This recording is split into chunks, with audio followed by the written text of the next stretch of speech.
All right. Shot. Whoa. Hi, family of an addict. My name is Ben. Amen. Thank you, Nancy. And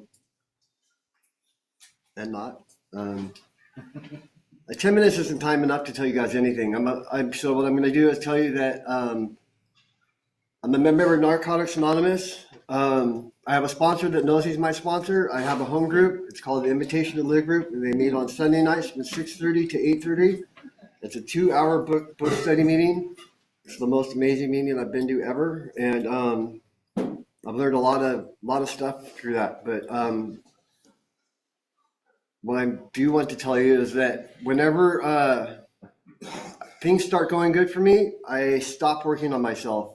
I've actually been trying to get and stay clean since 2006. When I first got clean back then, I was on fire for the program.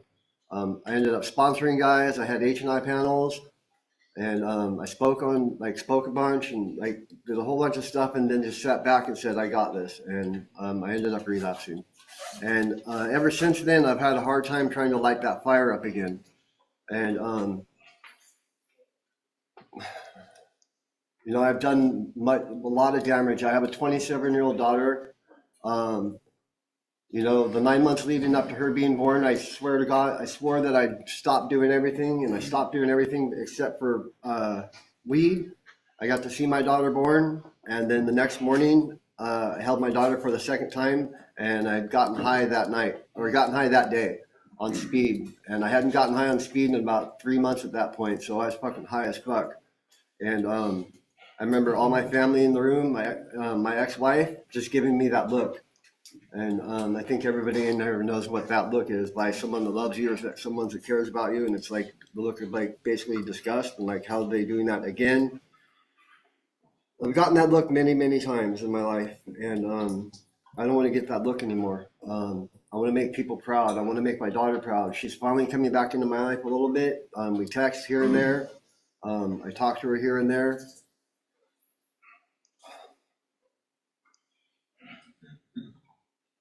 So my journey here, I'd been getting high at a sober living that I was living at, started last year sometime, the beginning of last year. And I got high and nobody noticed. And then I kept getting high, and then I stopped, and I got high, and then finally I got caught. I was gonna have no place to go, and then my sponsor, like I said, that I have, his name's David G. He saw something in me that I didn't even know existed, that I didn't think would exist again. And he put trust in me, and he said, you can come live with me until you get this thing figured out and where you're gonna go. I ended up staying there for a month before I could get it into Fred Brown. But at the convention he took me to Narcotics Anonymous area convention, our big area convention that we have once a year. And I was 3 days into detoxing heroin again. And I didn't want to go, but it was the best decision I ever made. I got so much love that weekend, and it was amazing. I ended up seeing a couple people that work from there, and I broke down to this gentleman's arms and started crying and just said, I really fucking need help. And he gave me somebody's card from here, and I made that call. I had some trouble with my medical, so I wasn't able to get right in, but I stayed clean that whole month. My sponsor he trusted me. He trusted me so much that he gave me a key to his house and said, don't fuck this up. You fuck this up, we're done. Sorry for cussing. I'll put it all in the spur box. But he said, if you mess this up, we're done. And that's one man's, I don't want to break what I have with him. And so I proved myself, and I stay clean.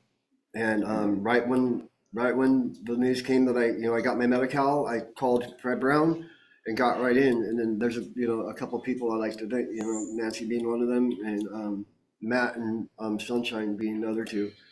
And I've dug in deep this time. I love this program. I've been to a lot of programs, but I've never been to one like this, where they make you work instantly. They start making you work on yourself instantly with autos and the letters. I've gotten so much, my autobiography was a 37-page autobiography. They're only supposed to be 10 pages. I dug deep. And there's a lot of stuff I left out. My letters are longer than they're supposed to be, but I need to get this stuff out. My sponsor already has me lined up when I get to RBH on step work, on this step work, on the Narcotics Anonymous step work. I'm going on my first sponsor pass in a couple days. I forgot to mention I have 112 days clean today.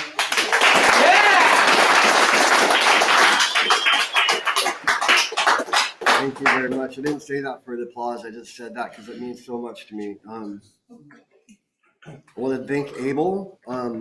Abel, was one of the first staff members that I really got to know, right off the bat, because I was going to Aegis every morning, and those, I will never forget those rides to Aegis. Seriously, those were some cool, memorable times. Even though it's just a short ride, but you're a cool person, so it's an honor to be being a 10-minute speaker for you. I'm really honored to share this space with you. I have goals now. How much time do I have left? We got 4 minutes. All right, so I have goals now. I've never had goals in my life. The only goal in my life before was to fucking get as high as I fucking could and play music all over the world.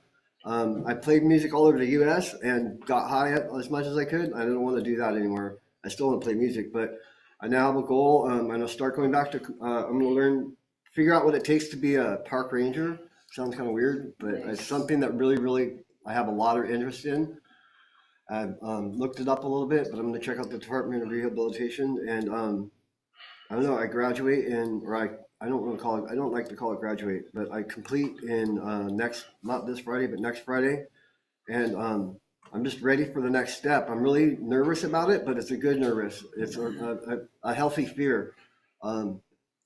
Because again, when stuff starts going really good for me, that's when I get loaded. And it's weird, I can handle the small bad, when bad stuff happens, I can stay clean through that. But it's when I think I got this. And so I'm making sure I'm doing something towards my recovery every day, and to keep that fire lit. And the fire is well lit right now. And I can't express the gratitude I have towards Fred Brown and people like Roxy that keep this thing going. And this place is amazing, man. I've heard about this place for a long time, and I've never heard one bad thing about this place. So if you're new, I'm not really sure what to tell you to do, because I don't like telling people what to do. I would just say, dig in and dig deep. It hurts, but the pain is well worth it, man. And for people that have come back after relapsing, I'm glad you're fucking back. Sorry, cussing again. I'm trying to stop that, but I'm glad you're back. The stuff out there is no good, man. There's too much stuff that's going to kill us, going to jail and going to prison's all for the birds and stuff. So, I'm just amazed with how much excitement and how much joy and how content I am right now. Yes, I'm in a bubble, but I'm definitely getting excited towards the next step, and get a little more taste of freedom, start going to more outside meetings, start hanging out with some of the guys that have already graduated, so hope somebody got something out of that. Again, 10 minutes is not enough to tell you my life story. Like I said, I'm a 55-year-old heroin addict that's been using heroin for almost 35 years, and it stopped working a long time ago. It doesn't feel the same. It doesn't work. And so if you don't know what a miracle looks like, there's a mirror right there. Look in that mirror and you'll see what a miracle looks like. Thanks for letting me share.